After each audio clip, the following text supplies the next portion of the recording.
como si fueran relojes. Otras máquinas separaban las tarjetas.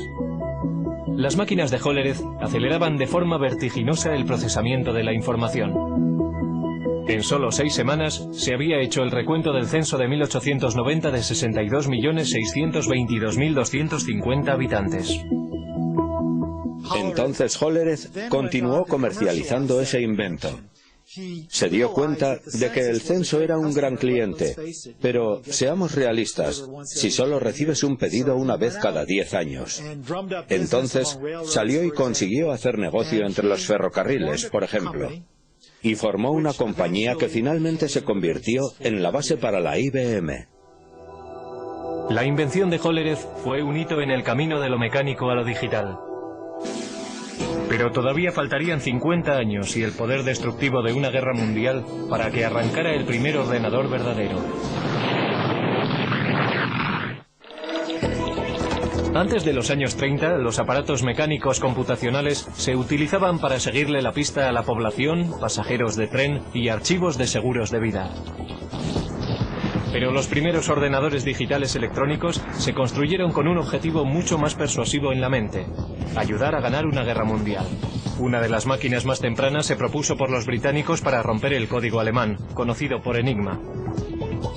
Con ello empezaron a creer que se podía ganar la guerra. Una de las personas que trabajó para romper el código Enigma fue Alan Turing. Su trabajo antes de la guerra ayudó a establecer la base teórica para los ordenadores que se construyeron en los 40.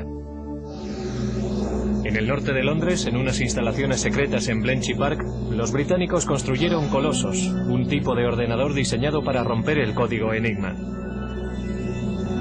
Colossus comparaba secuencias de letras a un ritmo de 25.000 caracteres por segundo. La máquina solo podía realizar la tarea de unir letras, pero lo hacía muy bien. Sus transmisiones descifradas alemanas se denominaron el ultrasecreto, el secreto mejor guardado de la guerra. Principalmente, el Colossus llevaba a cabo funciones logísticas de las letras de un alfabeto en una corriente de letras que venían de un mensaje de radio interceptado. No los descifraba, pero sí podía efectuar una serie de combinaciones que en gran medida se asemeja a lo que hace un ordenador. Mientras el Colossus rompía códigos alemanes, al otro lado del Atlántico los ingenieros trabajaban para construir otro aparato computacional, una máquina que influiría directamente en el diseño de todos los ordenadores futuros. América era un centro neurálgico productor de instrumentos de guerra, pero para 1943 había una escasez crítica de un componente sorprendente de la máquina de guerra: tablas de disparos para piezas de artillería. Estas tablas permitían a los artilleros apuntar sus armas correctamente en gamas diferentes, altitudes, temperaturas y condiciones del viento. Los ordenadores humanos trabajaron frenéticamente para producir cálculos mecánicos para crear esas tablas, pero lo pasaron mal intentando estar a la altura. Durante la Segunda Guerra Mundial se producían muchas armas. Había que calcular muchas tablas de disparo. Era realmente un gran trabajo y estaba ralentizando la entrega de armas al frente. Para solucionar el problema, John Mauchly, un físico de la Universidad de Pensilvania, se propuso construir un ordenador gigante electrónico que podía calcular tablas de números en minutos, no horas. El ejército, desesperado por un aparato que les ayudara a ganar la guerra de mala gana, se centró en el coste propuesto de $500,000. Mauchly y un brillante estudiante de ingeniería eléctrica, Presper Eckert, empezaron a construir ENIAC, el integrador numérico, electrónico y ordenador. Mucho más grande que el Colossus, nunca se había concebido nada parecido a ENIAC.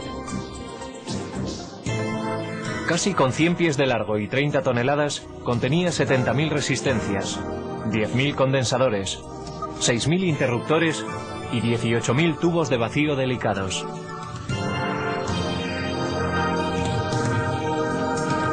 Los tubos funcionaban como bombillas. En una máquina cabían 18.000 tubos, por lo menos uno tenía que cambiarse cada pocos minutos. Después de 2 años de trabajo intenso, el equipo completó el ENIAC. 3 meses después, los japoneses se rindieron. Aunque no pudo acabarse a tiempo de ayudar a acabar la guerra, ENIAC fue una máquina maravillosa. Podía realizar 5.000 sumas, 357 multiplicaciones y 38 divisiones cada segundo. Lo interesante sobre ENIAC es que tenía una capacidad de propósito general. Podía reconfigurarse para solucionar otros problemas. Y nunca hubo ningún problema para encontrar trabajo para ENIAC. Todos los servicios armados exigían tiempo para poder usarlo. También clientes industriales y universidades. Así que se le mantuvo ocupado hasta bien entrados los 50. Pero a ENIAC, la máquina más compleja de su tiempo, todavía le faltaban muchas de las cualidades de un ordenador moderno. Su memoria era muy primitiva y solo podía almacenar un máximo de 20,10 números decimales. Tenía que recablearse laboriosamente cada vez que se programaba. Y no podía tomar decisiones lógicas basándose en sus cálculos. Pero ENIAC ya había demostrado que los ordenadores se podían construir.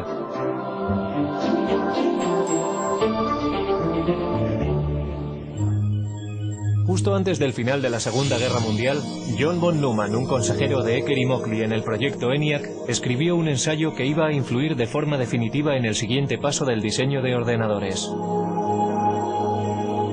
Von Neumann poseía una memoria fotográfica y era uno de los científicos principales enrolados en el proyecto Manhattan. El artículo de von Neumann delineaba la estructura de un ordenador moderno. El diseño comprendía una unidad de procesamiento y una unidad de control, memoria, entrada y salida. Pero lo más importante en la evolución de los ordenadores tendría su capacidad de programación internamente en su memoria. Internamente contenía programas para darle al ordenador su potencia y versatilidad, porque un programa interno puede modificar lo que hace, basándose en los datos o los resultados de las computaciones. El trabajo de von Neumann proponía una máquina que realmente poseyera una capacidad general de propósito. En su trabajo describió los atributos del ordenador, cómo tenía que organizarse de forma lógica. Esto es, necesitaba tener un procesador central donde los cálculos se pudieran llevar a cabo. Necesitaba una memoria donde los datos de programación pudieran ser almacenados. Y necesitaba tener una unidad de salida y una unidad de entrada de algún tipo. Trazó el plan lógico, el mapa para un ordenador, y señaló la dirección que había que tomar para el futuro. La idea para almacenar programas internamente era la última llave para desarrollar el verdadero ordenador con un propósito general. Pero si fue o no la idea de von Neumann es algo que se ha debatido con vehemencia recientemente. Ecker y Mockley, que habían trabajado con von Neumann, dijeron que habían formulado programas internos como parte rutinaria de su trabajo al construir ENIAC. Sin embargo, Ecker y Mockley no fueron incluidos como autores en el artículo y se sintieron traicionados. Pero al darse cuenta de que el ordenador encontraría un lugar en el mundo de los negocios, Ecker y Mockley formaron su propia compañía. Empezaron a trabajar en una máquina que llamaron UNIVAC, Ordenador Universal Automático. A diferencia de sus predecesores, UNIVAC era una máquina amable, diseñada para solucionar problemas científicos o militares. Podía diseñarse para satisfacer varios propósitos. El UNIVAC también constituía el primer ordenador en poder fabricarse en masa y venderse comercialmente. La máquina podía ser programada para toda una serie de tareas de procesamiento de datos como nóminas, inventarios y facturación. Unidades de cinta compactas y magnéticas almacenaban datos y los resultados se imprimían automáticamente. Todavía muy poca gente entendía qué grado de utilidad tendría un ordenador. Esa percepción cambió drásticamente en la noche electoral de 1952, cuando la CBS utilizó el UNIVAC para predecir el resultado de la carrera presidencial entre Eisenhower y Adelaide Stevenson. Los sondeos decían que la carrera presidencial estaba muy justa. El UNIVAC calculaba de otra forma. Los ingenieros introdujeron los resultados de los precintos seleccionados del este, antes de que cerraran los colegios electorales en el oeste.